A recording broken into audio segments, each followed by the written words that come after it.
The rooftop restaurant glittered above the city like a floating palace, and billionaire restaurant owner Edward Langston stood proudly near the entrance, greeting guests as they arrived for his newest menu launch.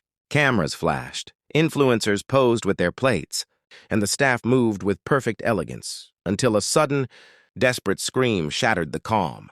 "Don't eat that!" Everyone turned. A ragged, barefoot boy, no older than 12, stood at the glass doors, chest heaving, rain dripping from his torn hoodie. Security lunged toward him, but something in his voice made Edward raise a hand and stop them. The boy pointed straight at the dish. Edward himself was about to taste for the cameras. "Please, don't eat that," he stammered. "It's poison," guests gasped. Some whispered that the boy was crazy, others demanded he be removed.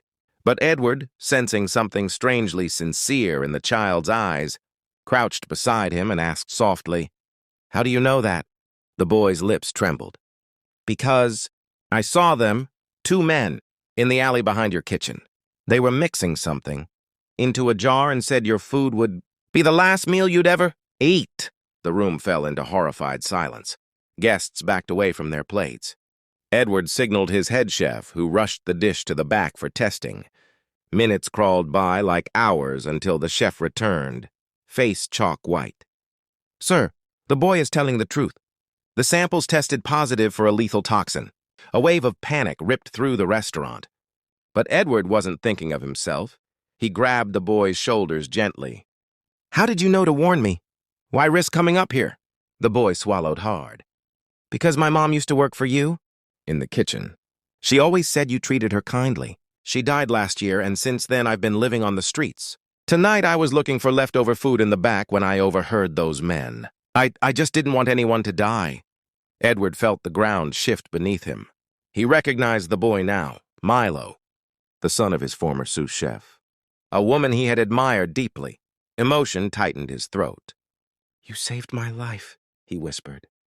"And maybe many others." Police stormed in minutes later, taking statements and launching a search for the saboteurs, disgruntled former suppliers who had been caught stealing months earlier. Meanwhile, Edward wrapped his own coat around Milo's shivering shoulders and led him to a quiet corner away from the chaos. "How long have you been out there alone?"